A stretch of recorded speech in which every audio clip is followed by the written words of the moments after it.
Vamos falar com o nosso leitor sobre ação, mais especificamente sobre as condições da ação.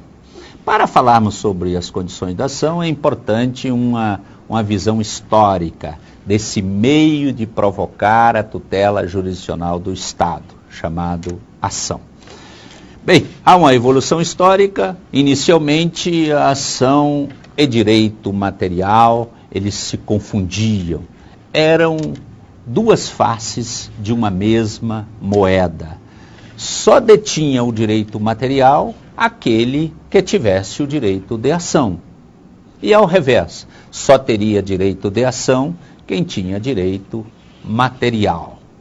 Houve uma evolução a partir de um afamado debate entre Mitter e Windscheider, na metade do século XIX, e chegou-se então à conclusão de que ação e direito material eram realidades distintas.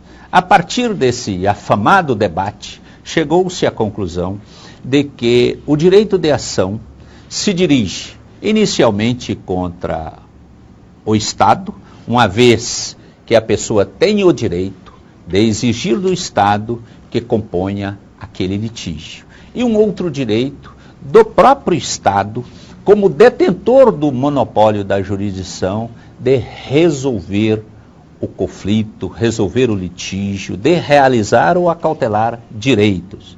Esse é o principal resultado desse debate.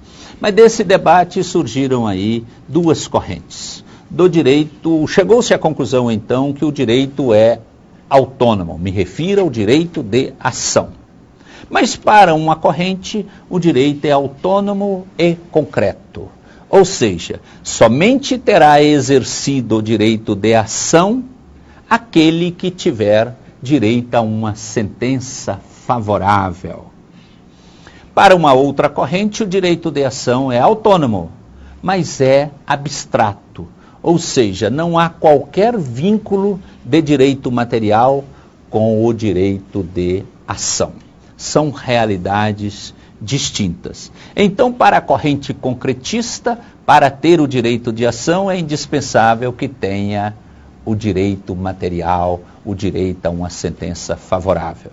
E para outra corrente, basta provocar o Estado. Basta dizer, o Estado, aqui estou eu, para que você, que tem o monopólio da jurisdição, dirima esse conflito de interesse.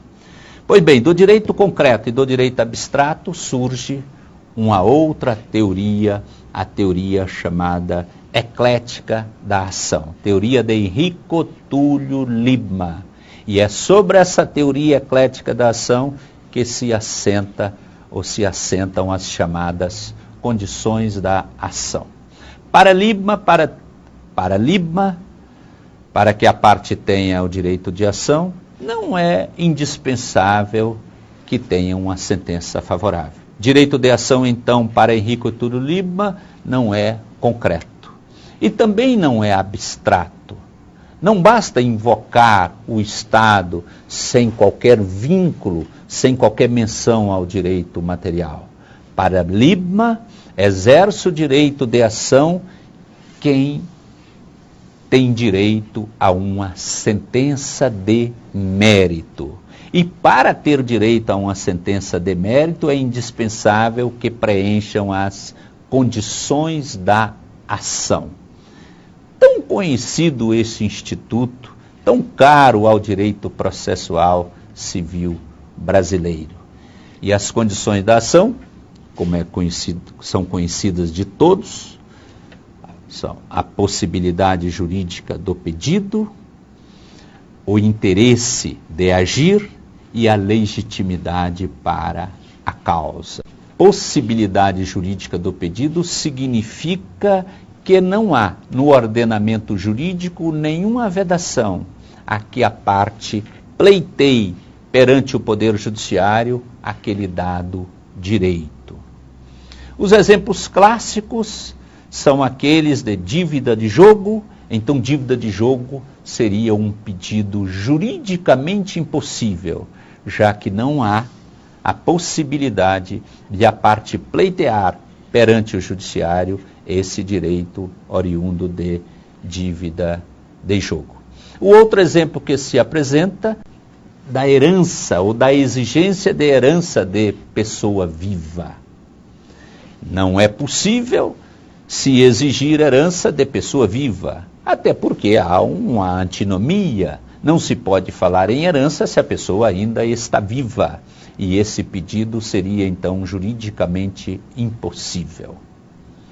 Não vamos abordar nesse momento, até porque o nosso prazo é exíguo, as críticas sobre as condições da ação e principalmente sobre essa condição chamada de possibilidade jurídica do pedido, que desaparecerá na linha que está seguindo a Comissão de Reforma do Código de Processo Civil, desaparecerá a possibilidade jurídica como condição da ação.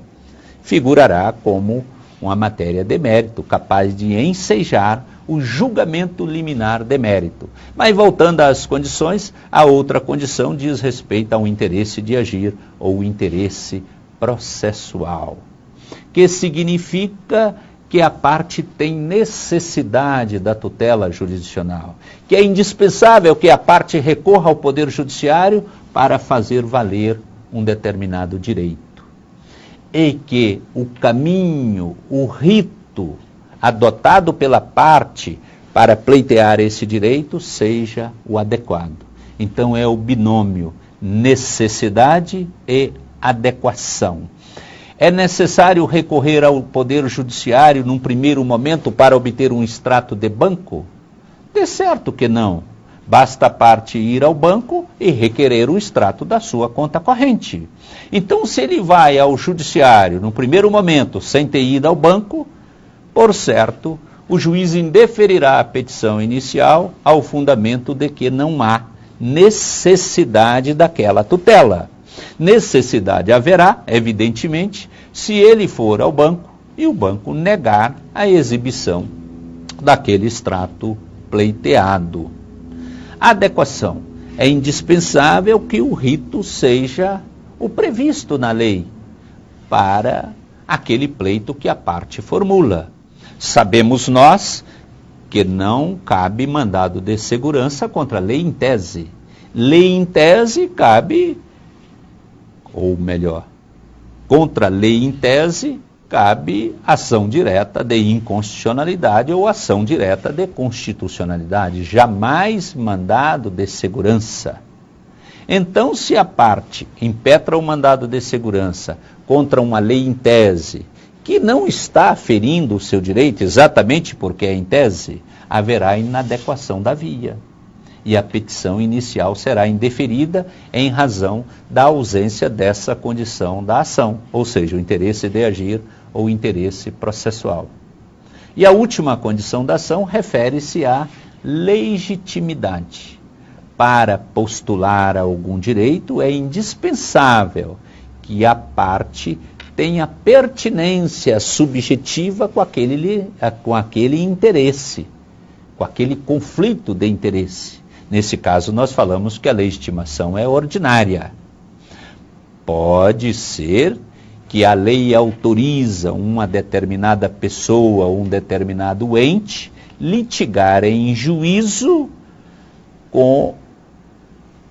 autorize a litigar em juízo como um substituto processual, ou seja, poderá eventualmente, havendo previsão na lei, litigar em nome próprio, defendendo interesse alheio. Mas em se tratando da legitimação ordinária, é indispensável que essa pertinência seja pessoal. Só estará eximido de provar essa pertinência pessoal nos casos de substituição processual. Ou seja, quando a lei autoriza alguém a postular em nome próprio, direito alheio.